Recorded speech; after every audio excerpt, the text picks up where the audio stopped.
मुहतरम सामिईन किराम, और साथ में मैं ये भी कहूँगा कि हम इस देश से वफादारी और इस देश के बारे में एक अच्छी सोच और अच्छा ख्याल करते थे, करते हैं और करते रहेंगे, जैसे हमारे आबा व अजदाद ने हमें करके दिखाया। अजीज भाइयों,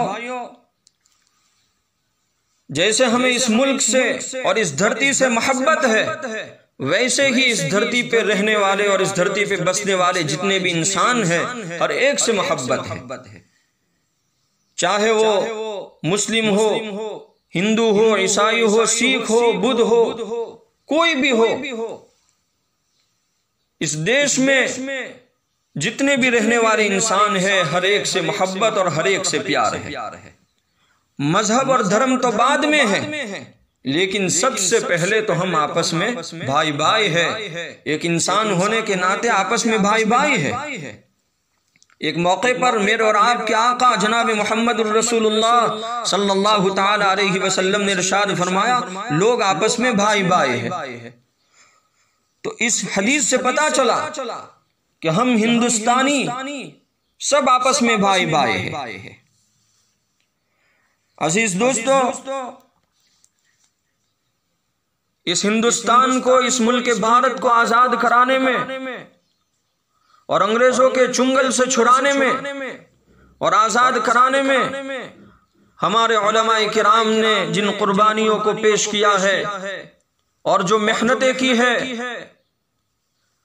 उसकी मिसाल तारीख और हिस्ट्री में मिलनी मुश्किल है, बल्कि मैं तो कहता हूं नामुमकिन है। अजीज भाइयों, इस मुल्क भारत के लिए हमारे उलमाए किराम ने क्या क्या कुर्बानियां पेश की, इसका अंदाजा लगाना मुश्किल है। मुझे इस मौके पर 2-3 शेर याद आते हैं। पत्ता पत्ता बूता बूता हाल हमारा जाने हैं, पत्ता पत्ता बूता बूता हाल हमारा जाने हैं, जाने न जाने गुल ही न जाने बाग तो सारा जाने है। किसी शायर ने क्या खूब कहा है, हजारों साल नरगिस अपनी बेनूरी पे रोती है, हजारों साल नरगिस अपनी बेनूरी पे रोती है, बड़ी मुश्किल से होता है चमन में दीदवर पैदा, बड़ी मुश्किल से होता है चमन में दीदवर पैदा। मुहतरम सामिईन किराम, आज हम इस मजलिस आम के जरिए ये मैसेज और ये पैगाम दे देना चाहते हैं पूरी दुनिया को और इस हिंदुस्तान की सरकार को कि हम अमन पसंद लोग हैं, अमन शांति हमारी मनपसंद चीज है, हम अमन के हामी और मददगार हैं। अगर हमें अमन नहीं मिला, चैन सुकून नहीं मिला, तो हम अपने बुजुर्गों के नक्शे कदम पर चलते हुए इंशाअल्लाह सुम्मा इंशाअल्लाह जेलों को आबाद कर देंगे। और मुसलमानों,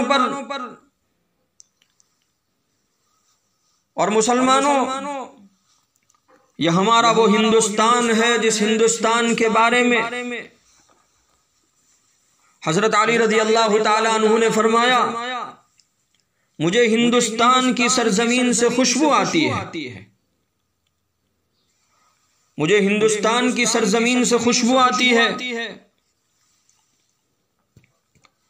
अब सवाल यह है, उलमाए किराम ने एक सवाल उठाया कि सबसे अच्छी चीज जमीन, सबसे अच्छी जमीन कौन सी? जमीन तो बहुत सारी है अल्लाह की, तो सबसे अच्छी जमीन कौन सी? उलमाए किराम ने इसका जवाब दिया कि ये धरती, ये देश, हिंदुस्तान की जमीन ये सबसे अच्छी जमीन है, इसलिए कि अल्लाह ताला ने सबसे पहले जो नबी भेजे और जिस नबी के ऊपर वही आई वो सरजमीन हिंद थी, वो आदम अलैहिस्सलातु वस्सलाम थे। सबसे पहले अल्लाह ताला ने जो अपना मैसेज शुरू किया और वही उतारना शुरू की, जिस नबी के ऊपर, वो नबी हिंदुस्तान की सरजमीन के ऊपर थे।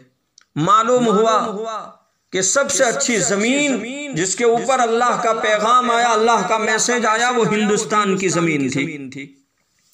ये और बात है कि फिर मोहम्मद अरबी सल्लल्लाहु अलैहि वसल्लम की बरकत से मदीने की जमीन सबसे आला और अरफा और सबसे अच्छी हो गई। लेकिन सबसे पहले अल्लाह के मैसेज के एतबार से अगर कोई जमीन अच्छी हो सकती है तो वो हिंदुस्तान की जमीन अच्छी हो सकती है।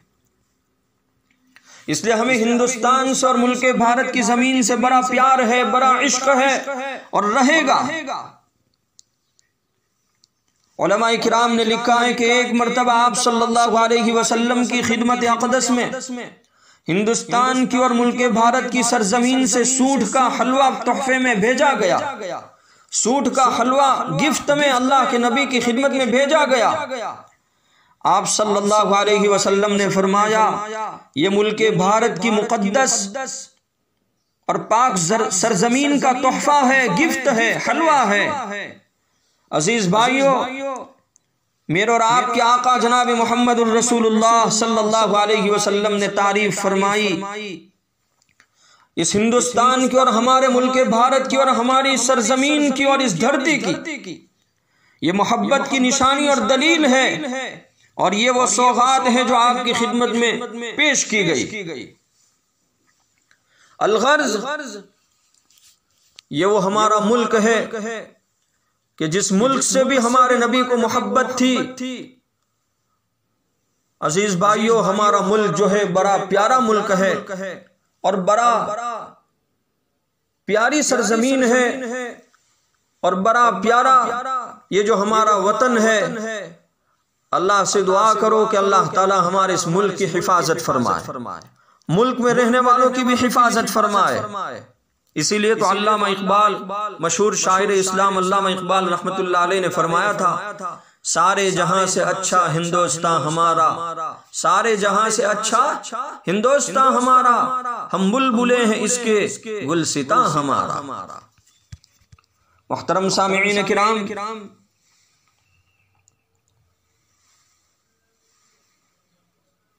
अंग्रेज की गुलामी से तो हम लोग आजाद हो गए, लेकिन एक मुसलमान हमेशा अपने मालिक हकीकी और अपने रब का गुलाम होता है।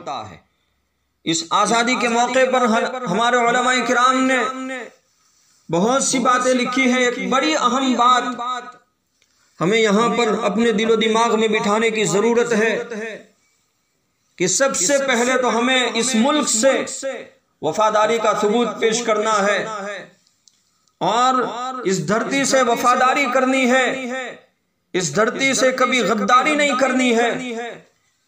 इस धरती की मोहब्बत अपने दिलो दिमाग में बिठानी है और यकीनन हमें पहले भी इस धरती से मोहब्बत थी, मोहब्बत है और इंशाअल्लाह मोहब्बत रहेगी मरते दम तक, जब तक हमारे जिस्म में जान है।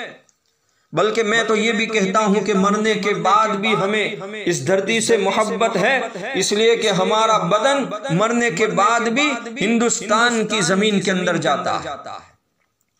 यह अलामत है कि एक हिंदुस्तानी मुसलमान को, एक हिंदुस्तानी इंसान को अपने देश से मोहब्बत है और अपने देश से प्यार है।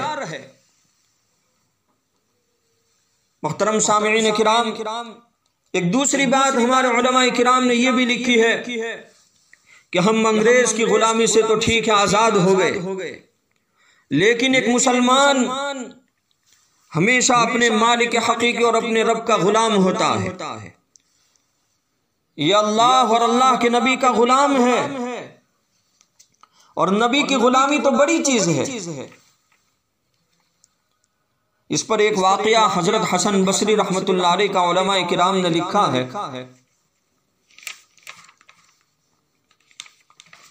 वो मैं आपके सामने अर्ज करता जाऊं। हजरत हसन बसरी रहमतुल्लाह अलैह ने एक गुलाम खरीदा था। गुलाम बहुत प्यारा था, लंबा था, ताकतवर था, बहुत खूबसूरत था। हजरत हसन बसरी रहमतुल्लाह अलैह की खूब खिदमत करता था। पहले जमाने में गुलाम का सिलसिला चलता था, तो हजरत हसन बसरी रहमतुल्लाह अलैह ने गुलाम खरीदा था। बहुत खिदमत गुजार, बहुत खूबसूरत। हजरत हसन बसरी रहमतुल्लाह अलैह ने पूछा, तेरा नाम क्या है? तेरा नाम क्या है? उसने कहा, मेरे आका को जो नाम पसंद है वही मेरा नाम है। क्या फरमाया?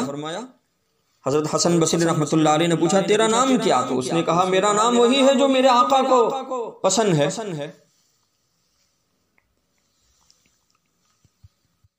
मुहतरम सामिईन किराम, और साथ में मैं ये भी कहूंगा कि हम इस देश से वफादारी और इस देश के बारे में एक अच्छी सोच और अच्छा ख्याल करते थे, करते हैं और करते रहेंगे। जैसे हमारे